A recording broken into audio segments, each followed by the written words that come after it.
ito ay rated SPG. Striktong patnubay at gabay ng magulang ang kailangan. Maaaring may masiselang tema, lengguwahe, karahasan, sexual, horror o droga na hindi angkop sa mga bata.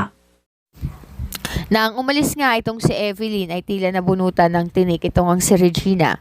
Ngunit sa totoo lang ay broken-hearted nga ang nararamdaman itong ang si Greg Torrecampo matapos nga niyang maidiin itong si Evelyn sa kasalanang hindi naman ito ginawa.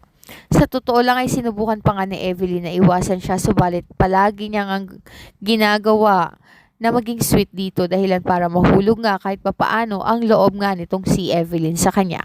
Mabuti na lang at kahit papaano nga ay naiwasan itong si Evelyn ang kanyang nararamdaman at hindi nga tuluyang nahulog sa patibong nitong si Greg Torrecampo.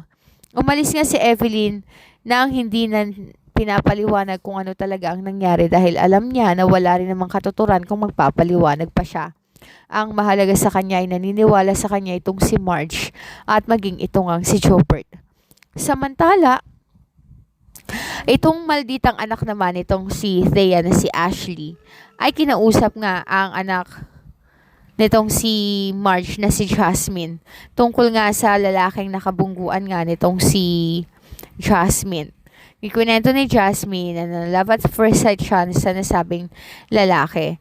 At dahil dito ay nainggit na naman itong si Ashley. Sinabi niya na baka hindi naman love ang nararamdaman nito. Baka kung ano lang, ngunit ang totoo ay gagawa siya ng paraan para maagaw nga ang lalaki nagkakagusto dito kay Jasmine.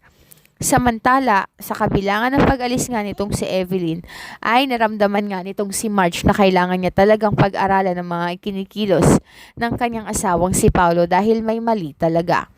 Hanggang sa narinig nga niya isang beses ang hindi kaaya-ayang pakinggan at agad niya nga itong sinugod sa opisina at dito nga niya nakita ang pakikipaglampungan nitong si Thea at itong si Paulo at kitang-kita iyon ni Marge.